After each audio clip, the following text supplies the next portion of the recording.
Y el día de hoy estamos dando continuidad al capítulo número 4. Estamos a unos cuantos versículos de finalizar un libro más y a lo largo de todos estos años hemos concluido como iglesia libros completos que nos dan entendimiento de la palabra del Señor.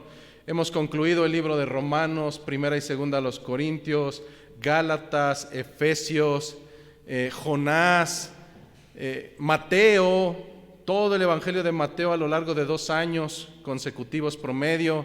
Y ahora estamos por concluir segunda de Timoteo y siempre será mi oración delante del Señor, por un lado, que la predicación sea fiel, tal vez no la mejor, tal vez no la que te haga gozar, porque realmente la palabra a lo largo del tiempo, y lo veremos más adelante, ha sido y ha tenido un objetivo, y es confrontar la vida pecaminosa del hombre.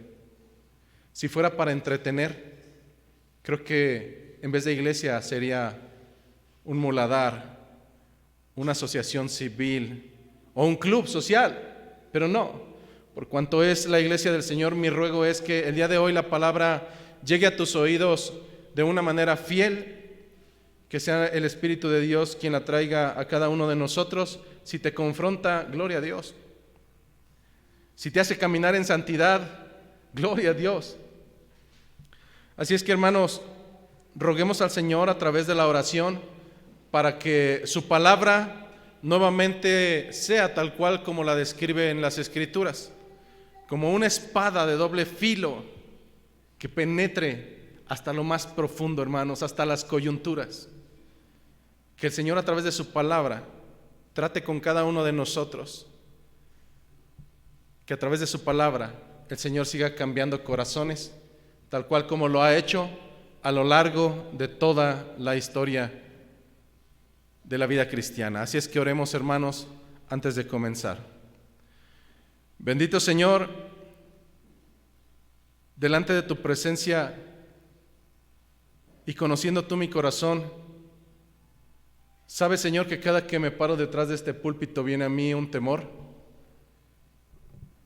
Y ese temor espero sea reverente, pues me angustia, Señor, traer palabras que no sean correctas. Me angustia citar tu propia voz estando tú presente y que pueda ser erróneo. Es que por eso, Señor, que bajo el entendimiento de mi ineptitud y mi falta de capacidades, yo te ruego, Señor, que una vez más escuches mi voz y conceda, Señor, que sea tu Espíritu Santo el que nos convenza de pecado, de justicia, de juicio. Que, Señor, a través de tu Espíritu los corazones, aún los más empedernidos, sean trastocados. Escucha, Señor, en esta mañana mi plegaria, para que tu nombre sea exaltado y tu pueblo edificado. Te lo ruego, Padre bueno, a través del nombre glorioso de mi Señor, de mi Salvador Jesucristo. Amén. Por favor, toman sus asientos y el día de hoy vamos a las Escrituras, sabiendo que hace 3 domingos culminamos el capítulo número 3, hace 4 domingos, y el día de hoy estaremos comenzando 2 Timoteo, capítulo número 4, y solamente estaremos abarcando 5 versículos, pero 5 versículos que realmente estoy seguro que te confrontarán grandemente en tu cualidad o en tus calificativos como siervo de Cristo. ¿Por qué sé que te va a confrontar? Porque a mí me confrontó. Y sé que el Señor habla. Así es que 2 de Timoteo, capítulo número 4, versículo 1 a versículo 5, dice la palabra de nuestro Señor en esta mañana. Te encarezco delante de Dios. Te encarezco delante de Dios y del Señor Jesucristo, que juzgará a vivos y a los muertos en su manifestación y en su reino, que prediques la palabra, que instes a tiempo y fuera de tiempo, redarguye, reprende, exhorta con toda paciencia y con doctrina, porque vendrán tiempos Escucha bien, Timoteo, porque vendrán tiempos cuando no sufrirán la sana doctrina, sino que teniendo comezón de oír, se amontonarán maestros conforme a sus propias concupiscencias, y apartarán de la verdad el oído y se volverán a las fábulas. Pero tú, eso harán ellos, pero tú, sé sobrio en todo, soporta las aflicciones, haz obra de evangelista, cumple tu ministerio. Esta es palabra de nuestro Señor.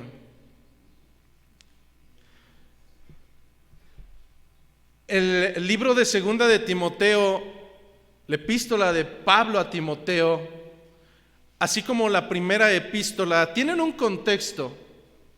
Y olvidar el contexto sería como tomar un texto fuera de su contexto y podría traer muchos pretextos. Sin embargo, es necesario recordar que tanto primera a Timoteo como segunda a Timoteo se desenvuelven bajo un contexto muy específico. Históricamente, Pablo, el apóstol Pablo, en 2 ocasiones fue preso físicamente como un reo en Roma. La primera ocasión de ellas fue alrededor del año 62 después de Cristo, y en este sentido el encarcelamiento duró un promedio de 2 años. Esto lo sabemos por citas bíblicas que se encuentran en Hechos de los Apóstoles, capítulo número 28. Sin embargo, una vez que Pablo fue libertado de la primera prisión en Roma, Pablo continúa su viaje, uno de sus viajes misioneros, y este da continuidad en una región llamada Éfeso. En esta región llamada Éfeso, en aquel entonces Pablo encontró algo muy peculiar.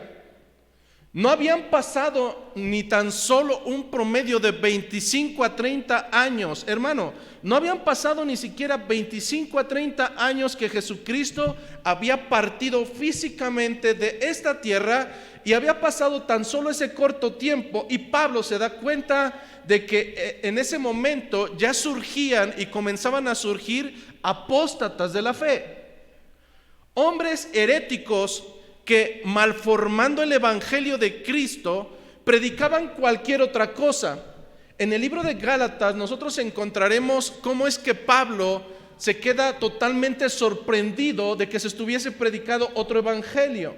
Él dejaría claridad que no es que hubiera otro evangelio, sino que había hombres perversos que habían prostituido y habían diluido el evangelio, y ahora predicaban cualquier otra cosa menos a Cristo crucificado. Es en este escenario y en este contexto donde comienzan a surgir los primeros destellos de apostasía y de herejía, que Pablo encuentra falsos maestros que quieren comenzar a minar la iglesia, la amada esposa de Jesucristo. Por tanto, el contexto de primera a Timoteo y por consiguiente de segunda a Timoteo se centra bajo un ruego específico de Pablo a Timoteo de no seguirle a Macedonia en ese trayecto de viaje misionero. Timoteo, no vayas conmigo a Macedonia, sino quédate aquí en Éfeso. Sin embargo, el ruego de Pablo a Timoteo no era simplemente que Timoteo se quedase en Éfeso porque hubiera playa, o porque fuera un lugar muy agradable, o porque los hermanos lo iban a tratar bien. El encargo directo a Timoteo era que se quedara a corregir y a mandar que se callasen la boca a aquellos que estaban predicando un evangelio diferente. Así es como nos lo narra 1 Timoteo capítulo 1 versículos 3 al 4, para que mandes a algunos individuos que no enseñen doctrina diferente. Y entonces nos damos cuenta que esas patrañas de que la doctrina no importa, de que lo que se hace en una iglesia no importa, pastor, ¿qué tiene de malo? Una y otra vez lo repetiré hasta el cansancio, y es que el libro de Gálatas certeramente corta el cuello para este tipo de, ¿cómo decirlo?, de justificaciones baratas de no pasa nada. Mas ay de aquel que predique cualquier otro evangelio, más ay de aquel que predique cualquier otro evangelio, sea un ángel o sea cualquiera de nosotros. La sentencia ¿cuál es? Sea maldito, sea maldito. La maldición a la cual se está refiriendo es tenga castigo eterno. Entonces, cuando decimos que la doctrina no importa, cuando algunos nos dicen hermanos separados, no, yo no soy tu hermano, porque simplemente no es el mismo Padre, no es la misma doctrina, no es el mismo pensamiento, no tenemos comunión. El día de hoy, precisamente Pablo, a punto de partir con el Señor y a sabiendas de que esto iba a suceder, deja un encargo muy grande a Timoteo en este contexto de herejía. Así es que comienza escribiendo a Timoteo: te encarezco. El significado de las palabras utilizadas en versión Reina Valera en ocasiones son muy castellanas. Sin embargo, es necesario comprender a qué se está refiriendo. Una cosa es que yo te diga a ti: oye, ¿me podrías ayudar? Y otra muy distinta es: oye, te ordeno que vengas y me ayudes. Son cosas muy distintas. Lo que está diciendo Pablo a través de esta palabra, la palabra encarezco, se traduce como rogar con insistencia y empeño. No es cualquier ruego. Es un ruego totalmente desesperado. Pablo está a punto de partir y ve que la iglesia se está quedando en un escenario totalmente adverso. Lo que está haciendo Pablo es decirle a Timoteo: te ruego, te suplico con insistencia, Timoteo, y además con empeño. Pero lejano a esto, hermanos, no es cualquier ruego. Es decir, si yo pidiera el apoyo de alguno de ustedes de manera directa: hermano, te ruego que no te duermas durante el culto. Ah, sí. Pero si traigo una autoridad, que en el momento en que tú te empieces a dormir, te agarra de las greñas y te mete a la cárcel, ahí sí vas a estar girito.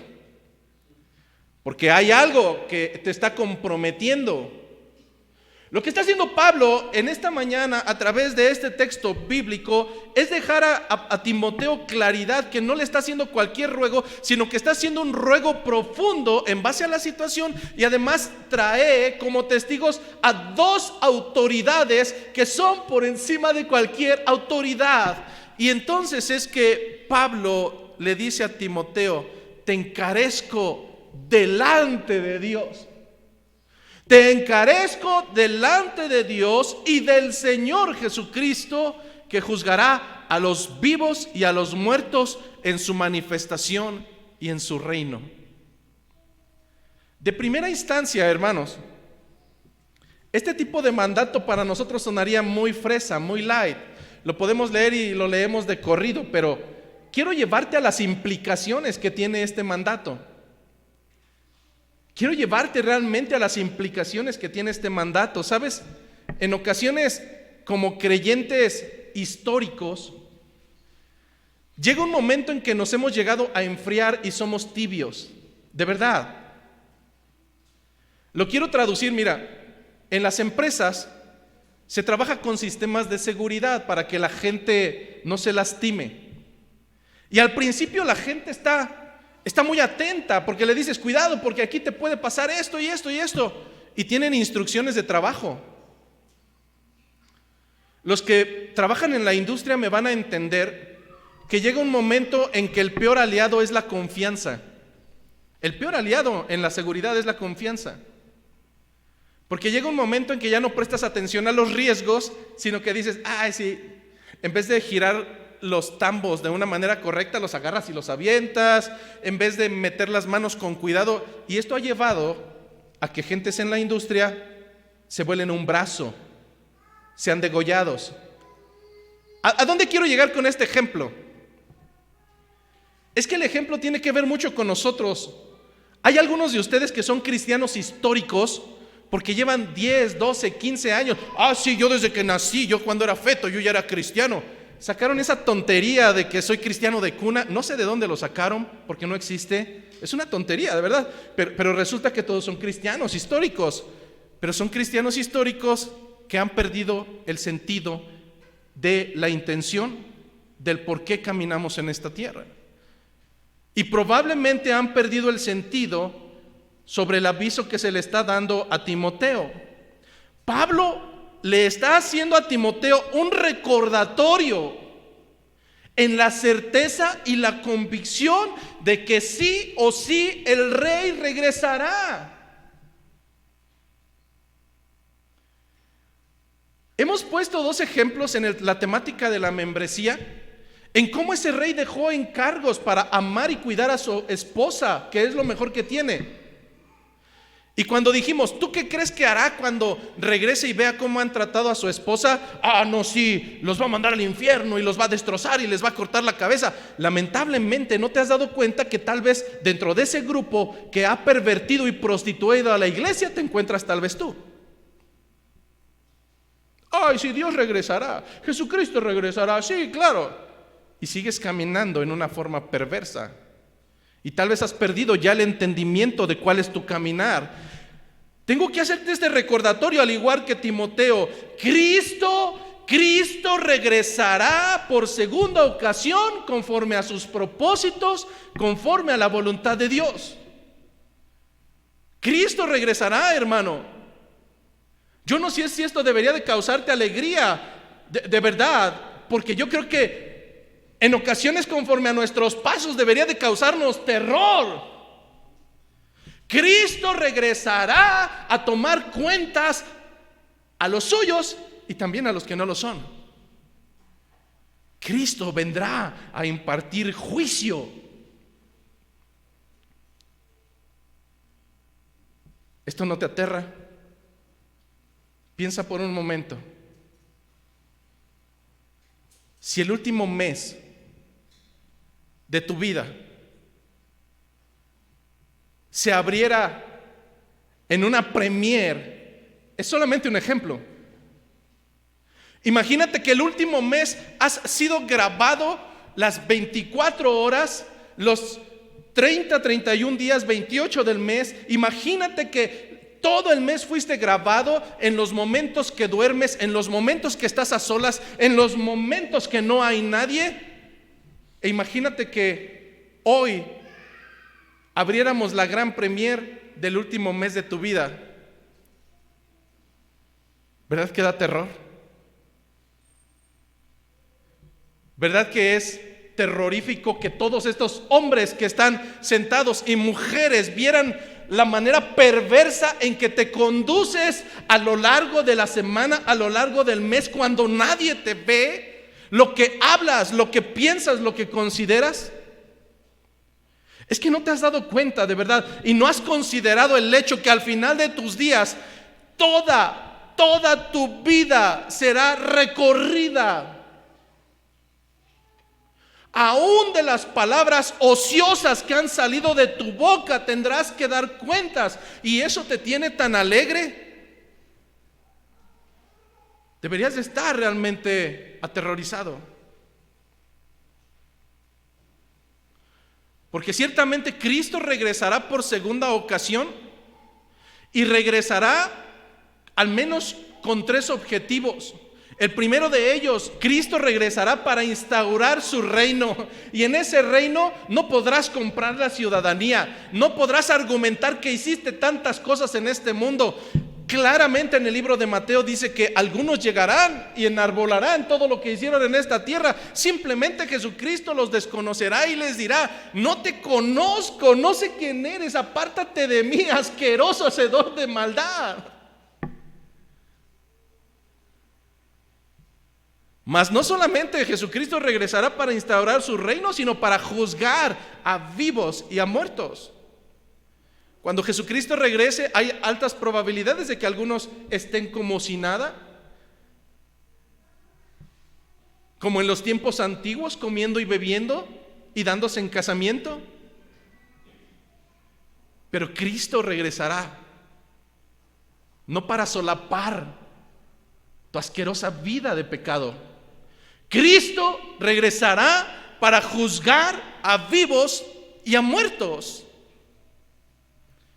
Finalmente, Jesucristo regresará para reinar con los suyos, aquellos que siguieron sus mandatos, sus estatutos, que le amaron con todo su pensamiento, con todo su corazón, con todas sus fuerzas, que estuvieron dispuestos a llevar las marcas del Maestro. Mas a las cabras las lanzará al infierno, a los inicuos, desobedientes, titubeantes, tibios. Eso es lo que nos narran las Escrituras. En esta mañana yo te diría, anota las citas bíblicas, y tal como nuestros hermanos descritos en las Escrituras, nuestros hermanos de Berea, regresa a tu hogar y constata que lo que se habló fue netamente lo que escrito está. El tiempo no nos dará, pero quiero leer 3 citas bíblicas. Anota la primera, Mateo capítulo 25, versículo 31 al 46. Mateo 25, 31 al 46. Y esto es solamente para reforzar esto que acabo de decir. Jesucristo no va a regresar para mandar a todos al cielo. No, eso es una tontería. Bueno, Jesucristo vendrá para darme un chance, porque pues no fui tan malo. Eso no es lo que dicen las Escrituras. Permíteme tirar tus castillos de arena, pero eso no es lo que dicen las Escrituras. Lo que sí dice es Mateo 25, 31 al 46. Cuando el Hijo del Hombre, hablando de Jesucristo, venga en gloria. Está hablando de su segunda venida, porque no hay segunda y media, no hay una y media, ni tercera, no, solamente hay 2. Una ya se cumplió y otra más es la que se narra aquí. Cuando el Hijo del Hombre venga en su gloria y todos los ángeles y todos los santos ángeles con él, ¿qué va a suceder? Entonces se sentará en su trono de gloria. Y serán reunidas delante de él todas las naciones, y apartará los unos de los otros, como aparta el pastor a las ovejas de los cabritos. Y pondrá a las ovejas a su derecha y a los cabritos a su izquierda. Entonces el rey dirá a los de su derecha: venid, benditos de mi Padre, heredad del reino preparado para vosotros desde la fundación del mundo. Versículo 41. Entonces dirá también a los de la izquierda: apartaos de mí, malditos, al fuego eterno, preparado para el diablo y para sus ángeles. Versículo 46. E irán entonces al castigo eterno, y los justos a la vida eterna. Tienes que entender en esta mañana que las ordenanzas, los mandatos y los estatutos de Dios no están dispuestos a tu selectividad para determinar cuáles sí son plácidos para ti y cuáles son complejos y por tanto no los sigues. El mandato es claro, hermano. Al final de los días, Jesucristo regresará para juzgar a los vivos y muertos, para separar a los que le pertenecen, a los que como ovejas siguieron y obedecieron al pastor, y a las cabras necias, desobedientes y testarudas, para lanzarlas al fuego eterno. Pero eso es solamente un texto bíblico. Bueno, vamos al segundo. Primera Tesalonicenses capítulo 4, versículo 16. Primera Tesalonicenses capítulo 4, versículo 16. Dice así: porque el Señor mismo, hablando de Jesucristo, con voz de mando, con voz de arcángel y con trompeta de Dios, ¿qué va a hacer? Descenderá del cielo, y los muertos en Cristo resucitarán primero. Luego, nosotros los que vivimos, los que hayamos quedado, seremos arrebatados juntamente con ellos. Dice arrebatados, no dice raptados. Dice, arrebatados juntamente con ellos en las nubes para recibir al Señor en el aire, y estaremos siempre con el Señor. Por tanto, alentados los unos a los otros con estas palabras. Quiero hacer un alto en el camino, porque al igual que los cantos como el Salmo 23, podemos decir, sí, el Señor es mi pastor, nada me faltará. Imagínate que viene un hinduista y lee eso y se lo apropia, va a decir, sí, el Señor es mi pastor y nada me faltará. Es que hay textos que son escritos para cierto público. Quien está hablando aquí son los creyentes verdaderos que tienen la certeza de que en esa segunda venida el Señor los llevará con Él. Y por tanto estas palabras deben de ser un aliento para nosotros. Pero además hay un tercer texto bíblico, Apocalipsis capítulo 20, versículo 11 al 15. Apocalipsis capítulo 20, versículo 11 al 15. Dice el apóstol Juan: y vi un gran trono blanco y al que estaba sentado delante de él, de delante del cual huyeron la tierra y el cielo, y ningún lugar se encontró para ellos. Y vi a los muertos, grandes y pequeños, de pie ante Dios, y los libros fueron abiertos.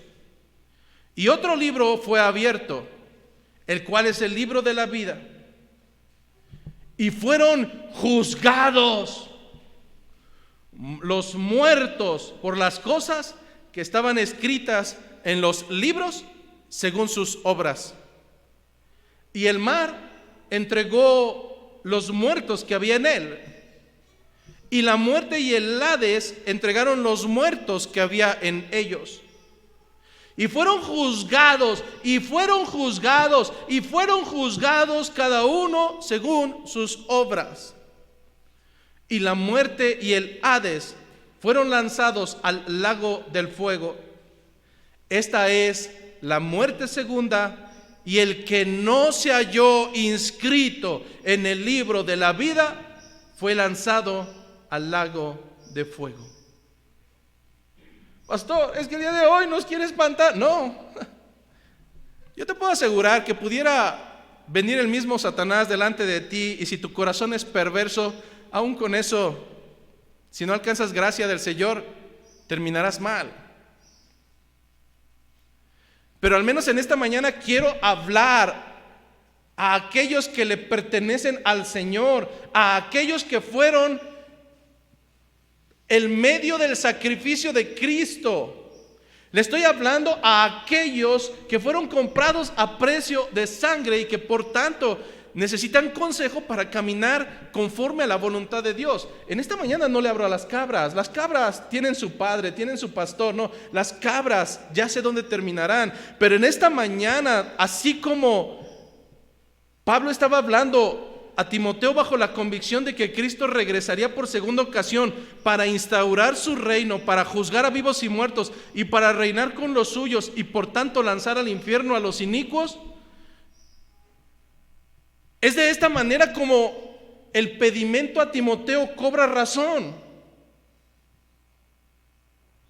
Te ruego delante de Dios y de Cristo, quien juzgará a los vivos y muertos, te lo ruego delante de ello, porque de la misma manera que juzgará a los vivos y a los muertos, de la misma manera Timoteo te va a juzgar a ti.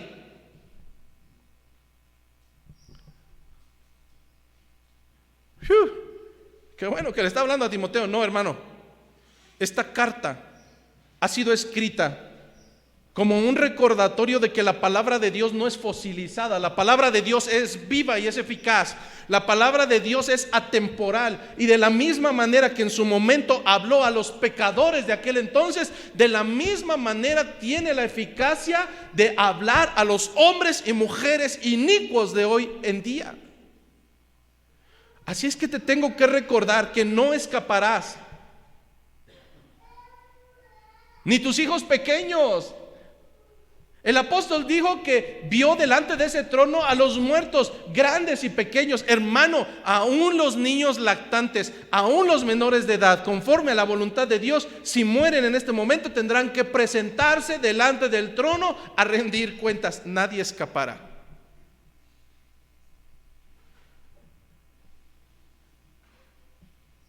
Timoteo pudiera quedar mal con Pablo. Eso es lo de menos.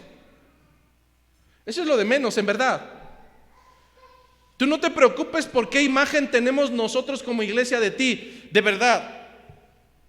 Porque si estás quedando aún mal delante de los hombres, te puedo asegurar que delante de Dios eres un asco. Trapos de inmundicia nos llaman aún nuestras mejores obras. ¿Crees acaso de verdad que tú escaparás del juicio de Dios? ¿En verdad crees que escaparás de rendir cuentas?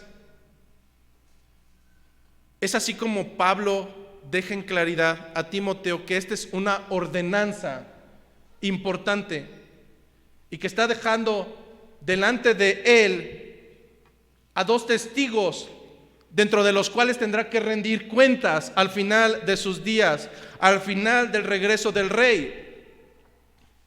Porque ciertamente Cristo regresará triunfante, pero también vendrá con calidad de juez. Un día tú y yo, un día cada uno de nosotros tendrá que rendir cuentas. ¿Alguna vez cuando niño, en el apogeo de las maquinitas, no alcanzaba para un Nintendo, no alcanzaba para cualquier artículo de estos en casa? Los niños teníamos que tener dinero para ir a las maquinitas y formar nuestras monedas de Venustiano Carranza. Y esas monedas nos servían para jugar en esas maquinitas. Pero resulta que algunos no teníamos una economía estable.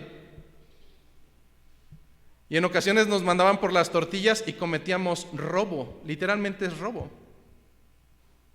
Porque tomabas algo que no te pertenecía. Al final regresabas con mamá y ella te decía: eso no es 1 kilo de tortillas, José Luis. Dime dónde dejaste mi dinero. Dime en qué gastaste el dinero que era para la casa. Y el terror llegaba. Eso es incomparable. Eso es ridículo en comparación con el terror de dar cuentas delante de nuestro Señor acerca del gran tesoro del evangelio de reconciliación y de salvación que ha dejado en nuestras manos, y que probablemente, al igual que José Luis, lo malgastó en tonterías pasajeras que se quedarán en esta tierra y los cuales no traerán fruto.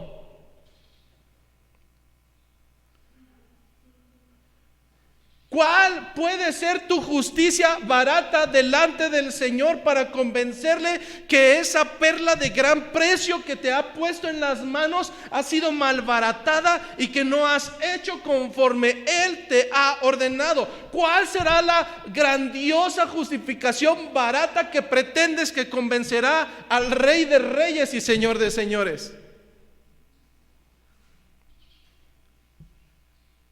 A mí me puedes llamar por teléfono: pastor, no voy a ir otra vez, no me importa, de verdad no me importa. A mí me puedes decir lo que quieras, pero hermano, al final de tus días debes de tener en cuenta que sí o sí, creas o no creas, seas congregante o no seas congregante, seas creyente o seas gentil, toda rodilla se doblará delante del Señor y tendrá que rendir cuentas.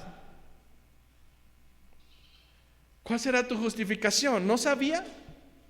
¿Cuál será tu justificación? Es que mi esposa... No, ella también tendrá que ser juzgada. ¿Cuál es tu justificación barata, hermano?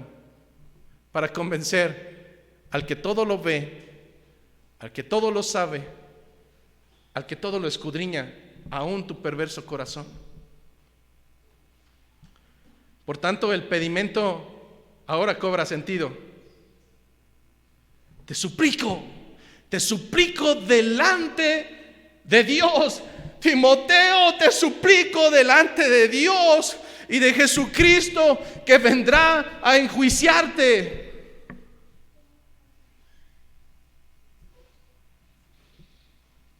Y es entonces que Pablo hace un pedimento, un encargo bajo 5 imperativos. Un imperativo es una ordenanza que no está susceptible a mi decisión. No es lo mismo decirle a Raúl, no te duermas, a decirle, bueno, si quieres, descansa. No. Un verbo imperativo es una ordenanza que no está sujeta a tu decisión. O la sigues o la sigues, porque si no habrá consecuencias. Pablo deja entonces un encargo bajo 5 imperativos a Timoteo. Imperativo número 1, que prediques la palabra. Imperativo número 2, que instes, que lo hagas en tiempo y fuera de tiempo, Timoteo. Imperativo número 3, que redarguyas. Imperamento número 4, que reprendas. Imperativo número 5, que exhortes. Pero Timoteo, si vas a exhortar, hazlo con toda paciencia y además hazlo con doctrina, con un fundamento. Cuando como predicadores hablamos de la predicación expositiva, hablamos de que al estudiar un texto que fue escrito para ciertas personas en un contexto histórico determinado, tenemos que entender ese texto específico. Pero nuestro trabajo no termina ahí como predicadores, bajo la predicación expositiva. Mi trabajo es encontrar el consejo de Cristo en ese texto y después de eso, miles de años después, traerlo a la vida de los pecadores modernos para darles consejo de aplicación a su vida cotidiana. La Biblia no son cuentos extraordinarios para que te goces o para que tengas miedo, no. Algo que hemos comprendido a lo largo de las epístolas de Pablo es que son epístolas de plena aplicación. Si nosotros recordamos el texto central de estas 2 cartas, en 1 Timoteo 3:16, para que si tardo, dijo Pablo, para que si tardo sepas cómo conducirte en la iglesia de Dios, la iglesia del Dios viviente, la cual es columna y baluarte de la verdad. Hermano, entonces esto no es para ver si te gusta, para ver si me late, para ver si me cuadra. No, hermano, es para que sepas cómo debes conducirte en tu vida como creyente, de tal manera que lo mismo que se les instó a nuestros hermanos en el tiempo de Timoteo, es la misma enseñanza que hoy traigo para ti. La aplicación es práctica. No es que Timoteo estuviera llamado a caminar en santidad y tú puedas caminar como cerdo. No es así. El mismo llamado para nuestros hermanos históricamente y para nosotros es caminar en santidad a través de la palabra, a través de la revelación de Cristo. Así es que el mensaje para hoy el mensaje de hoy ya no es para Timoteo, el mensaje es para ti. Por eso titulamos esta predicación como el carácter de un siervo de Cristo. El carácter, y yo le aumentaría, el carácter de un verdadero siervo de Cristo. De uno verdadero. Porque aquí sentado entre nosotros puede haber falsos, tibios, que serán vomitados de la boca de Dios. Cabras. Pero estoy hablando a los verdaderos hijos de Dios, que al igual que Timoteo deben tener el entendimiento y la obediencia para seguir estas 5 ordenanzas que son imperativas. Primera de ellas, que prediques la palabra. ¿A qué se refiere este texto bíblico? Predicar en un sentido primario se traduce como proclamar públicamente. Proclamar públicamente. No una charla moral o religiosa, no entre amiguitos donde nadie nos ve de, sí, bueno, es que soy cristiano, pero no le digas a nadie porque...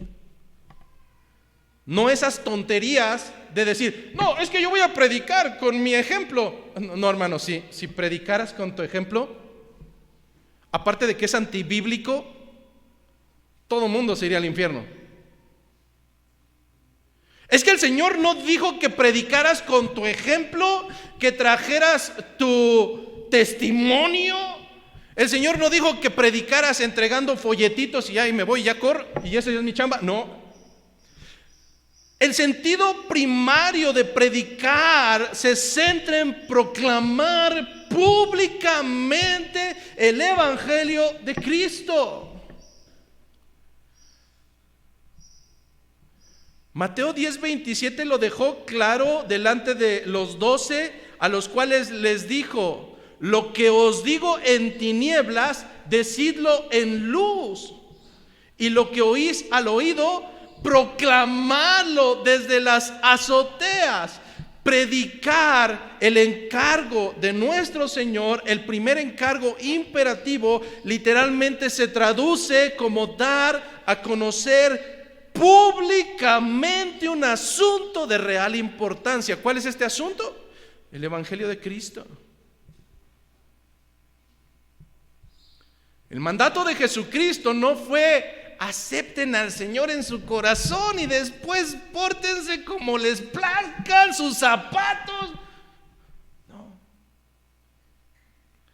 El mandato esencial de Cristo para los suyos, para las ovejas, y les dijo: id y predicar el Evangelio a toda criatura, para que el que creyere fuere salvo,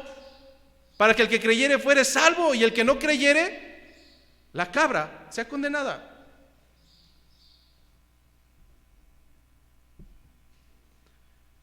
Pero es que eso fue de Cristo para acá, hermano. Aún antes del mandato expreso y la ordenanza de Cristo, y posteriormente de Pablo a Timoteo, los hombres de Dios han sido heraldos, han sido proclamadores de la voluntad de Dios sin importar las consecuencias.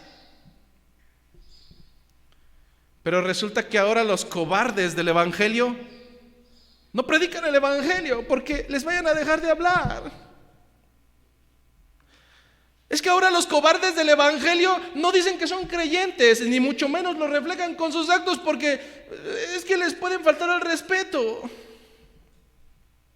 Es que los cobardes del Evangelio prefieren tener una buena fachada delante de los gentiles que antes de tener una buena fachada delante de Dios.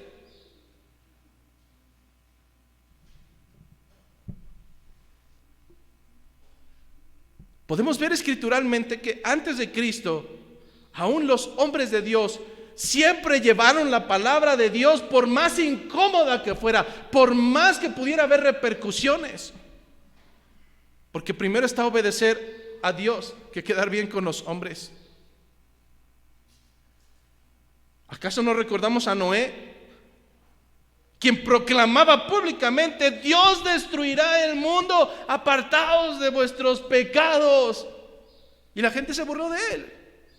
¿Acaso no recuerdas a Jonás, quien gritaba públicamente: de aquí a 40 días Nínive será destruida, de aquí a 40 días Nínive será destruida? ¿Acaso no recuerdas a Juan Bautista: arrepentíos porque el reino de los cielos se ha acercado?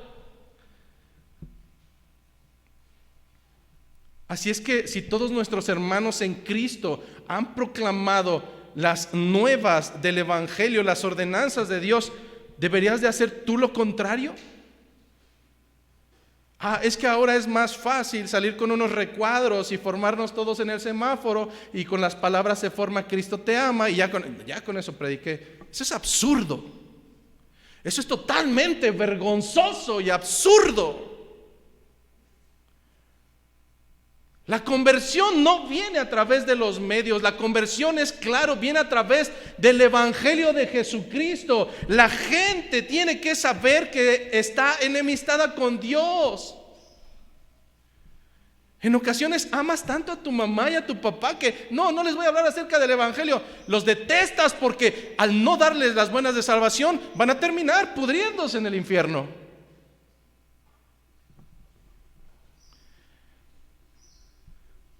Así es que al igual que Timoteo, debes de recordar que Cristo sí o sí regresará por segunda ocasión conforme a sus propósitos, conforme a la obediencia y los propósitos de Dios, para instaurar su reino, para juzgar a vivos y muertos, para reinar con los suyos y para lanzar al infierno a los necios y a los rebeldes.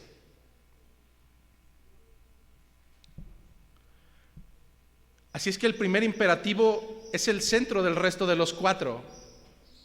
Predica el evangelio, predica el evangelio, predica el evangelio. La gente se está yendo por millares al infierno, hermano, porque tú y yo no hacemos nuestro trabajo, el mandamiento de nuestro Señor.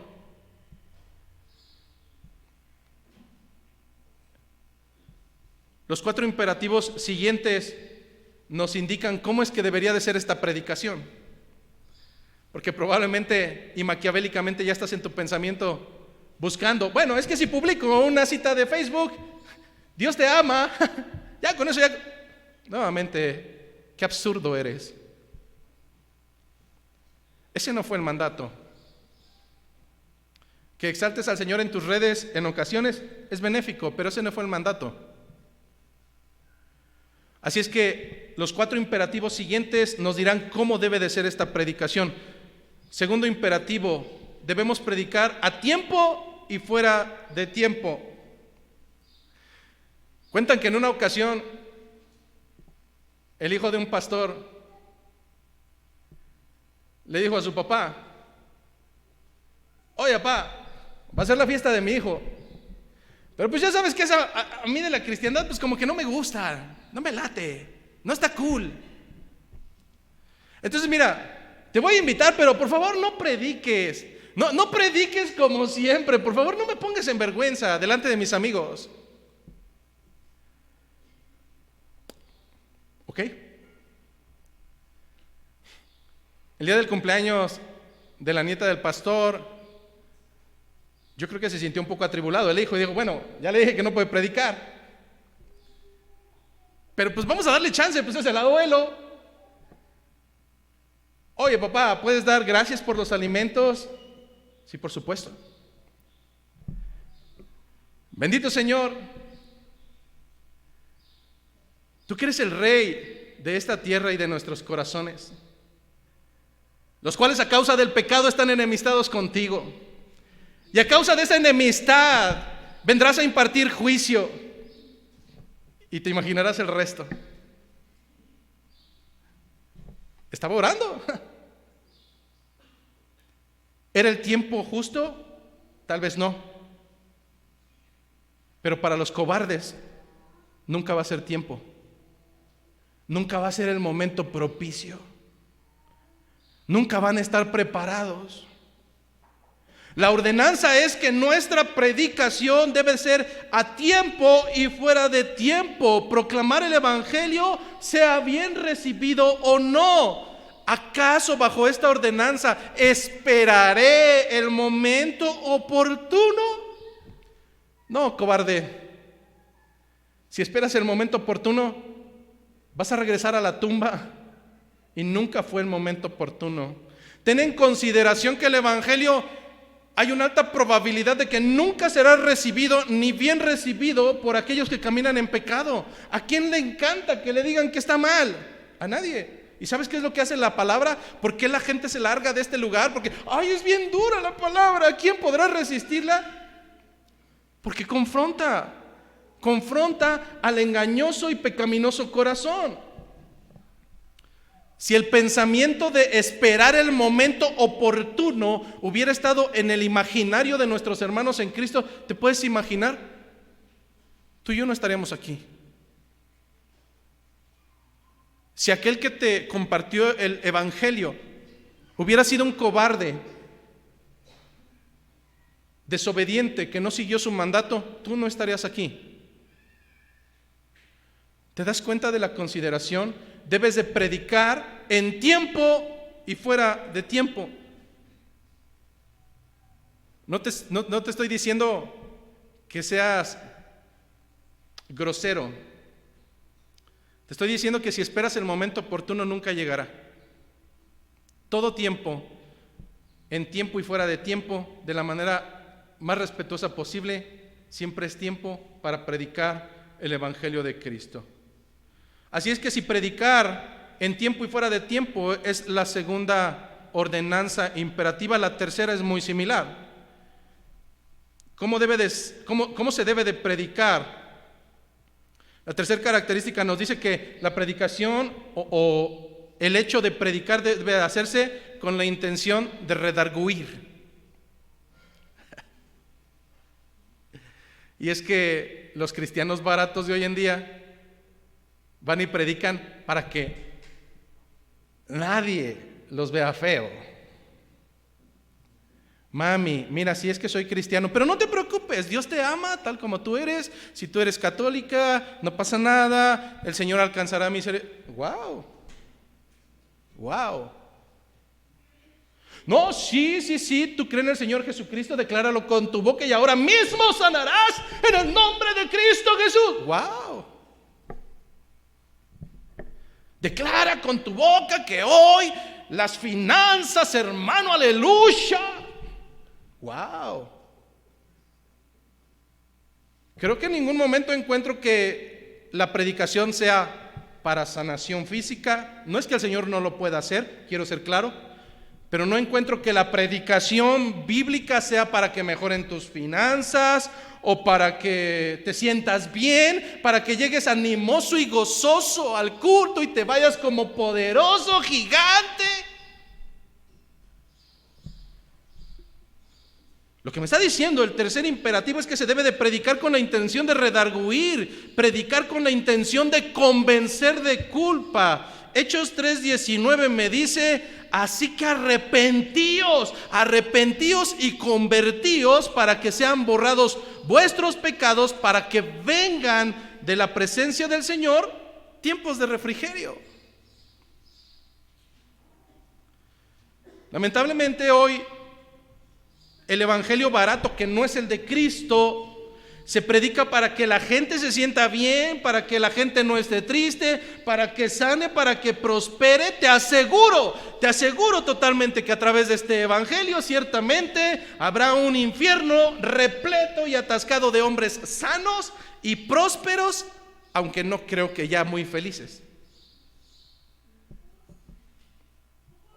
Porque allí será el lloro, porque allí será el crujir de dientes. Cuarta característica, cuarta ordenanza: debemos de predicar con la intención de reprender. La semana pasada veíamos este concepto a la luz de la disciplina eclesiástica. La palabra reprender se traduce como reñir a una persona o expresar en forma autoritaria y severa la desaprobación a causa de sus acciones o sus comportamientos. Y es que en esta sociedad inclusive, porque ya no es inclusiva, ahora es inclusive, pues hay que incluir a todos, ¿no?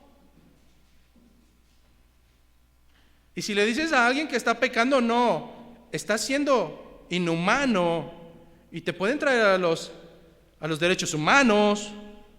Pastor, ¿acaso no has escuchado que te pueden encarcelar por estar predicando esto? No me importa. Sé a quién sirvo. Pero la predicación no puede ser para endulzarte el oído. No puede ser. El encargo que se le está dando a Timoteo es que esta palabra de la predicación tiene que ser para reprender. ¿Para reprender qué? Efesios capítulo 5 versículo 11. Efesios capítulo 5 versículo 11. Y no participéis en las obras infructuosas de las tinieblas, sino más bien reprenderlas, porque vergonzoso es aún hablar de lo que ellos hacen en secreto. A broma decíamos la semana pasada que este es el texto que utilizan las iglesias modernistas para hablar del Halloween. No está hablando de eso. El texto bíblico del capítulo 5 de Efesios nos habla acerca de las obras infructuosas como la fornicación, la inmundicia, la avaricia, las palabras deshonestas, las necedades, las truanerías. ¿Por qué? Versículo 5. Porque sabéis esto, que ningún fornicario o inmundo o avaro que es idólatra tiene herencia en el reino de Cristo y de Dios. Nadie os engañe, nadie os engañe, nadie os endulce sus oídos, nadie les diga que el Señor te va a aceptar como tú seas porque Él te ama. Nadie os engañe con palabras vanas, porque por estas cosas viene la ira de Dios sobre los hijos de desobediencia. ¿Sigues pensando que tu hijito, que es necio, rebelde y hasta apóstata, ay sí, así lo va a aceptar el Señor? Mi hijo de 3 años que no entiende, le digo, ven papi, ven. No, él es bueno. No hermano, él tiene pecado. Él fue concebido en pecado. Por naturaleza tiende al pecado. No utilicemos vana palabrería y nadie os engañe con esas vanas palabras. Yo estoy totalmente consciente de que hay gente que ha dejado de venir a esta iglesia porque la predicación los hace sentir mal, porque es muy dura, porque es molesta y confrontante. ¿Cuántos de tus familiares no te han dicho, ay no, yo no voy ahí porque, ay no, en vez de hacerme sentir bien, me hace sentir mal? Gloria a Dios. Porque aún sintiéndose bien, acabará en el infierno. Pero tú y yo, hermano, tenemos que apegarnos a la gloria de nuestro Señor y a sus ordenanzas. Si la gente se confronta, si la gente le pega en el corazón, gloria a Dios, porque ese es el propósito para salvación. Somos pregoneros de Dios, no somos motivadores ni payasos. Somos pregoneros de la palabra y la voluntad de Dios. Y siempre es dura y de juicio. Finalmente, quinta característica del tipo de predicación que está solicitando Pablo a Timoteo y por consiguiente por inspiración divina para cada uno de nosotros. Ciertamente la última característica imperativa es: la palabra debe de exhortar. Pero dice que debe de venir esa exhortación bajo 2 ejes rectores. La exhortación debe de ser con paciencia y además con doctrina. Yo no puedo llegar a exhortarle a usted y decirle, es que yo creo que tu esposo debe de ser tratado así porque en mi pensamiento... Esa es una tontería, hermano y hermana.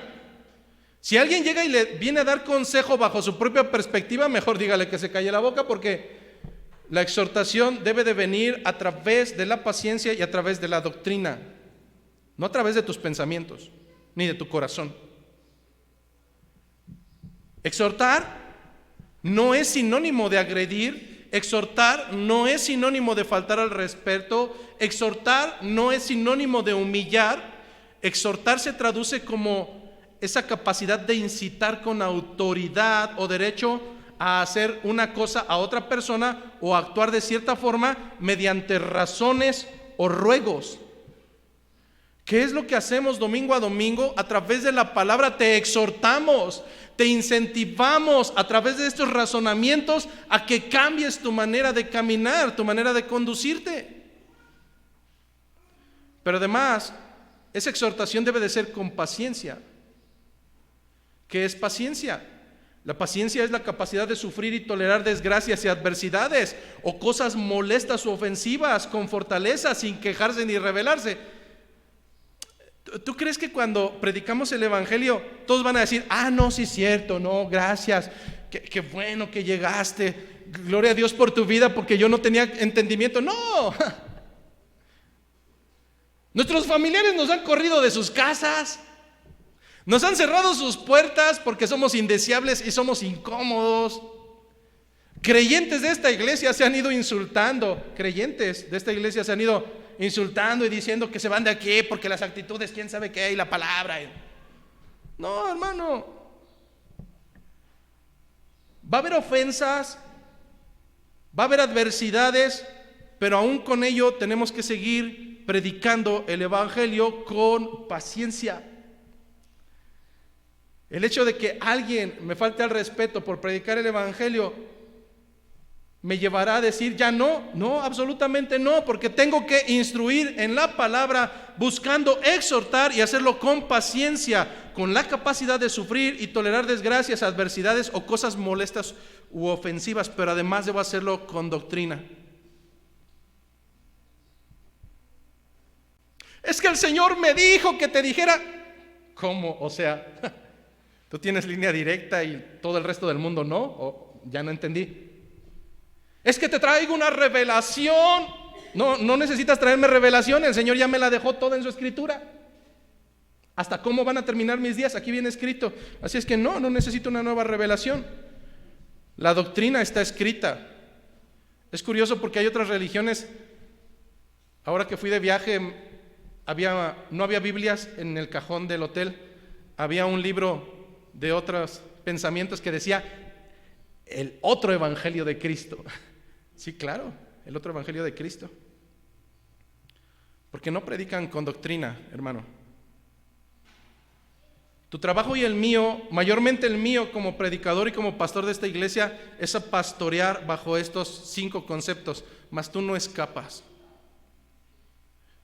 Si eres verdadero siervo del Señor, tu carácter tiene que estar dominado por estos 5 imperativos. Tienes que predicar el evangelio, no a tu manera, sino a la manera en que Cristo lo ha determinado.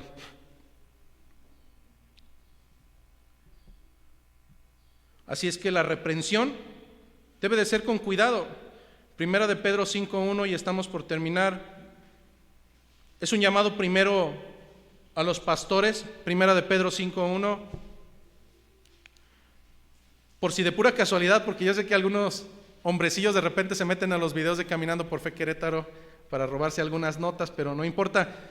Quiero recordarle a esos hombres que maltratan a las ovejas y que las despellejan y que las maltratan y las desollan vivas, que Primera de Pedro 5:1, a saber de la predicación, que tiene el instinto de exhortar, debe de ser con paciencia. ¿Qué dice Primera de Pedro capítulo 5 versículo 1? Ruego a los ancianos, es decir, a los pastores, episcopos, la palabra que quieras utilizar, ruego a los ancianos que están entre vosotros, yo anciano, dice Pedro también con ellos, y testigo de los padecimientos de Cristo, que soy también participante de la gloria que será revelada. ¿Qué es lo que ruega Pedro a los pastores? Versículo 2: apacentad la grey de Dios que está entre vosotros, cuidando de ella. ¿Cómo deben de cuidar? ¿Cómo debemos de cuidar de las ovejas? Sacándoles hasta el último centavo, porque aunque soy dentro del pacto de la gracia, ¿les quito con el diezmo? No. ¿Argumentando 1001 tonterías? No. ¿Cómo las apaciento? ¿Diciéndole que a mí no me pueden decir nada porque yo soy el ungido? Cuidad de ellas, no por fuerza, sino voluntariamente. No por ganancia deshonesta, sino con ánimo pronto. No como teniendo señorío sobre los que están a vuestro cuidado, sino siendo ejemplo para ellos. Qué hermoso, ¿no? Es que el pastor nos ordena que tengamos obediencia. Es que el primero que tiene que obedecer es él. Es que Él nos habla acerca de predicar el evangelio con paciencia y con doctrina. Es que el primero tiene que ser Él. Él tiene que ser ejemplo para la grey. Y cuando se trata de exhortar, ¿lo haremos con la ira de Dios? ¿Porque se lo merecen? No, hermano. Primera Timoteo 5:1 me dice que si sucede esto, no tengo que reprender al anciano, sino exhortarle como a padre. Está hablando de los de avanzada edad. Si alguien de ustedes de mayor edad cayere en pecado, lo desollo y le grito y lo insulto. Y es más, utilizando textos bíblicos, no reprendas al anciano, sino exhórtale como a padre. Bueno, pero a los jóvenes sí, porque ellos sí se lo merecen. No, a los jóvenes exhórtales como a hermanos. Bueno, pero las esposas de los ancianos sí, a ellas sí hay que gritarles porque se lo merecen. No, a las ancianas como a madres. Y a las jovencitas exhórtales como a hermanas con toda pureza. ¿Te das cuenta cómo el caminar del Señor tiene todo tan detallado que no hay un solo rango de tolerancia para que incluyamos nuestras percepciones o nuestro entendimiento? El Señor nos dice claramente cómo es que tenemos que conducirnos en la casa del Dios viviente, e incluso cómo es que debemos de cumplir el mandato de Jesucristo de ir y predicar el Evangelio. Finalmente surge una incógnita y con esto iremos terminando. ¿Por qué es que tengo que predicar? Es que me da flojera, es que yo no sé. ¿Por qué es que tengo que predicar? Pablo le dejó claridad a Timoteo que la razón es porque vendrían tiempos cuando la gente no sufriría la sana doctrina. Traducción: tiempo en que no van a tolerar la sana doctrina. Tiempos peligrosos en los cuales la gente no le va a tolerar la sana doctrina. Eso dijo Pablo hace cientos de años atrás. Hermanos, bienvenidos, ese tiempo ha llegado. Un tiempo donde la gente no tolera la sana doctrina. Y es curioso porque escucharás que la gente busca la sana doctrina y cuando la encuentra ya no la ama, la detesta y se va. Un tiempo peligroso donde la gente tiene comezón de escuchar, pero de escuchar lo que les llena su concupiscencia. Le dijo Pablo a Timoteo: tiempos donde se amontonarán conforme a maestros de acuerdo a sus propias concupiscencias. Concupiscencia igual a sentido desenfrenado y desmedido de satisfacer tu carne. Lo que le está diciendo Pablo a Timoteo, que vendrían tiempos peligrosos donde la gente anhelaría escuchar, pero aquello que le satisface su deseo carnal y pecaminoso. Tiempos donde, llevados por sus propios deseos, se rodearán de maestros que les digan todas aquellas cosas que quieren oír.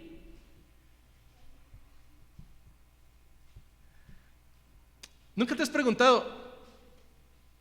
Porque aquí somos como 120 y hay otras iglesias que abren sus puertas y al mes ya son como 5,000. ¿Nunca te has preguntado?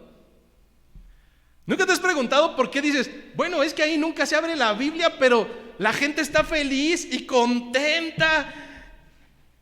¿Nunca te has preguntado eso? Es que los tiempos peligrosos descritos por Pablo han llegado. ¿Nunca te has preguntado de quiénes están llenas las iglesias de la prosperidad? ¿Acaso no están llenas de hombres y mujeres ambiciosos y perezosos que gustarían tener riquezas con tan solo declarar? Hombres y mujeres que tienen comezón de oír y se amontonan conforme a falsos maestros que les dirán todo lo que anhelan. ¿Acaso nunca te has preguntado quiénes son los que congregan en iglesias mediocres y permisivas? ¿En tu iglesia no te dejan tomar? ¿Nunca te has preguntado por qué hay hombres y mujeres que congregan en iglesias mediocres y permisivas? Yo me lo he preguntado. ¿Acaso no serán hombres y mujeres que bajo el título de cristiandad gustan de vivir como reales cerdos que pretenden haber sido lavados? Iglesias donde las segundas nupcias son correctas, iglesias donde si tú eres divorciado o divorciada de la misma manera puedes servir con gran regocijo. Si tú insultas, hay que tener paciencia, hermanos, cada quien se amontona en el corral donde le pertenece. Hombres y mujeres que ven en la santidad una exageración pasada de moda. Por ello se apartan de la verdad su oído y se vuelven a las fábulas que son tan hermosas. Porque su anhelo es tener maestros que se adapten a sus propios caprichos y a sus gustos pervertidos. Hermano, eso hacen ellos, pero tú no. Tú no, Timoteo, porque tú eres un hijo de Dios, un siervo al servicio del Altísimo. Deja que ellos sigan padeciendo en su suciedad y su placer terrenal y momentáneo. Pero tú, culmina Pablo, pero tú, sé sobrio en todo, soporta las aflicciones, haz obra de evangelista, cumple tu ministerio.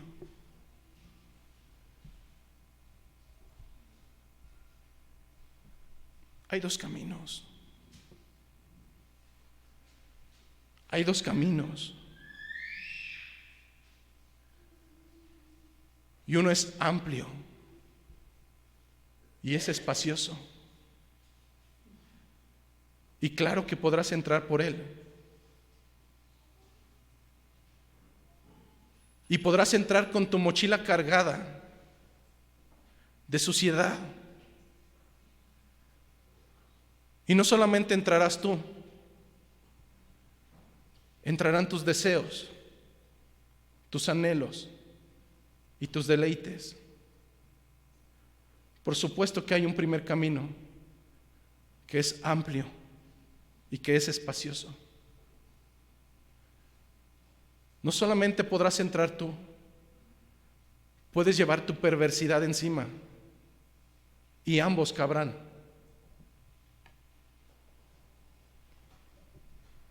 Mas también hay otro camino que es angosto, que es estrecho, hermano, donde no puede pasar más que tu propia persona, más que tu obediencia contigo. El Señor regresará y regresará a impartir juicio. La pregunta vuelve a ser la misma. ¿Qué cuentas vas a entregar de lo que el Maestro ha puesto en tus manos? ¿Qué cuentas vas a entregar de lo que el Señor te ha puesto a administrar? Que la gracia, que la paz, que la misericordia de nuestro Señor esté con cada uno de ustedes.